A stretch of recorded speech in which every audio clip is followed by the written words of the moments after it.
حج کا پہلا مقصد ہے امتثال امر الہی، اللہ کے حکم کی تعمیل کرنا اور اپنے ذمے جو فریضہ ہے اس کو ادا کرنا، اور اس پر اس نے اجر بھی رکھا ہے۔ جس شخص نے حج کیا اور اس نے کوئی ایسا امر نہ کیا جس سے منع کیا گیا ہے، رفث اور فسوق، تو وہ جب واپس پلٹتا ہے تو ایسے ہوتا ہے جیسے ابھی ماں کے پیٹ سے جنم لیا، اس کے سارے گناہ معاف کر دیے جاتے ہیں، اسے مستجاب الدعوات بنا دیا جاتا ہے۔ گھر پہنچنے سے پہلے حاجی جس کے لیے دعا کرے اللہ اس کی دعائیں اس کے حق میں بھی قبول فرماتا ہے۔ تو زندگی میں ایک مرتبہ حج فرض ہے، اور وہ بھی اس پر جو صاحب استطاعت ہے، اور اگر اللہ بار بار یا ہر بار نصیب فرمائے جب تک اس کی صحت استطاعت ہے تو یہ بھی ایک اچھی اور بہتر بات ہے۔ حج کا دوسرا مقصد رضا الہی کا حصول ہے، اور یہ حج کے علاوہ ہر نیک عمل کا مقصد ہے۔ جو بھی ہم عمل کرتے ہیں اس کا مقصد اللہ کی رضا جوئی ہے۔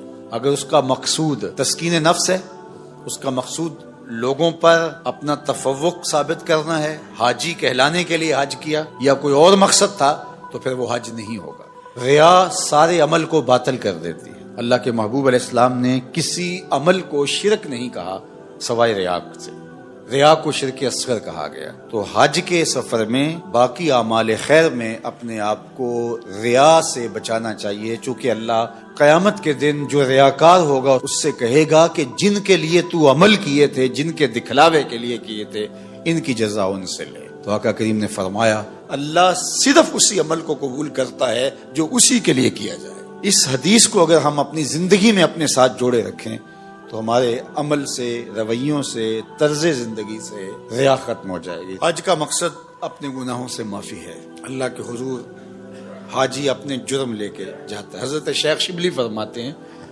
حج مجموعہ ہے، ہا اور جیم۔ فرماتے ہیں ہا کا مطلب ہے حلم اور جیم کا مطلب ہے جرم۔ تو گویا حاجی بارگاہ ایزدی میں جا کے عرض گزار ہوتا ہے مالک تیرے حلم کی مثال نہیں اور میرے جرموں جیسے جرم کسی کے نہیں۔ تو حلیم کی بارگاہ میں ایک مجرم اپنے جرم لے کے آیا ہے تو وہ اللہ کی چوکھٹ پہ اپنے گناہوں کو رکھ دے۔ تو حج پھر ایک ایسا عمل ہے کہ جس کے نتیجے میں بندہ ایسے ہوتا ہے جیسے ابھی ماں کے پیٹ سے اس نے جنم لیا۔ تو گناہوں کی معافی کے لیے حج کیا جاتا ہے۔ حج کا ایک مقصد اجتماعیت کا عملی ظہور ہے۔ مسلمانوں کو اللہ تعالیٰ نے ایک اجتماعی زندگی عطا کی ہے، ایک معاشرت ہے، اسلامی معاشرت، جس میں ہم محلے کی سطح پر 5 وقت مسجد میں جمع ہوتے ہیں، پھر علاقے کی سطح پر جمعۃ المبارک کے موقع پر 8 دن کے بعد ہم جمع ہوتے ہیں، پھر ہم شہر کی سطح پر سال میں 2 مرتبہ عیدین کے موقع پہ جمع ہوتے ہیں۔ یہ ہمارا اس سے بڑے سائز کا اجتماع ہے۔ اور پھر عالمی سطح پہ ہم پوری دنیا سے میدان عرفات میں، منی میں، مزدلفہ میں، حرم میں حج کے موقع پہ جمع ہوتے ہیں۔ تو یہ مسلمانوں کا عالمی اجتماعی نظم ہے، اور مسلمانوں کی شان و شوکت کا ظہور ہوتا ہے۔ اور اس میں اس کے ساتھ جڑا ہوا معاملہ جو خطبہ حج ہے، پوری دنیا سے نمائندہ اجتماع ایک جمع ہے، اور امام حج نے ان کو خطبہ دینا ہے۔ تو کیا وہ خطبہ رسمی ہوگا؟ مسلمانوں کا 200 ممالک سے نمائندہ اجتماع یہاں سامنے ہے، اور امام حج کی ذمہ داری یہ ہے کہ وہ رسمی کاغذ سے لفظ پڑھ کے چلا جائے گا؟ نہیں، امام حج کی ذمہ داریوں میں شامل ہے کہ وہ پورے سال کا لاحہ عمل امت مسلمہ کو دے۔ یہ ہے حج کا مقصد، تاکہ امت ایک ہوم ورک لے کے جائے۔ حکمران بھی وہاں موجود ہیں، عوام بھی وہاں موجود ہیں، علماء بھی موجود ہیں، سرمایہ دار بھی موجود ہیں، مخیر بھی ہیں، غریب بھی ہیں، مجاہدین بھی ہیں، سب وہاں موجود ہوں گے۔ تو امام حج کا خطبہ اس سال کس موضوع پہ ہونا چاہیے کہ ہم نے فلسطین کے ان مجبوروں کو کیسے آزاد کروانا ہے۔ اس میں حکمرانوں کی ذمہ داری کیا ہے، علماء کی ذمہ داری کیا ہے، امراء اور مخیر حضرات کی ذمہ داری کیا ہے، مجاہدین کس طرح کام کریں، اس کو ایک مربوط لاحہ عمل تیار کر کے لوگوں کے سامنے رکھنا ہوگا، ایک ہوم ورک دینا ہوگا۔ اس وقت الحاد کا فتنہ ہے، اور جو فتنے امت کو درپیش ہیں، اس وقت ہم باہمی افتراق کے اندر مبتلا ہیں، انتشار میں مبتلا ہیں۔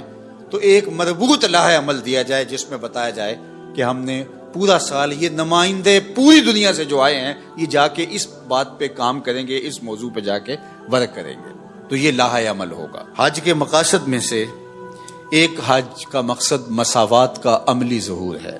یہ جو فلسفہ اسلام نے دیا ہے کہ تم میں سے کوئی اس بنیاد پر کسی سے کمتر نہیں ہے کہ اس کا رنگ سانولا ہے یا کالا ہے، کوئی اس بنیاد پر کسی سے کمتر نہیں ہے کہ اس کے پاس پیسے تھوڑے ہیں، یا کوئی برتر اس لیے نہیں ہے کہ اس کے پاس دولت کے انبار ہیں، بلکہ بنیاد کیا ہے؟ تقوی بنیاد۔ بات لمبی ہو رہی ہے۔ عالمی رابطوں کا ذریعہ ہے حج۔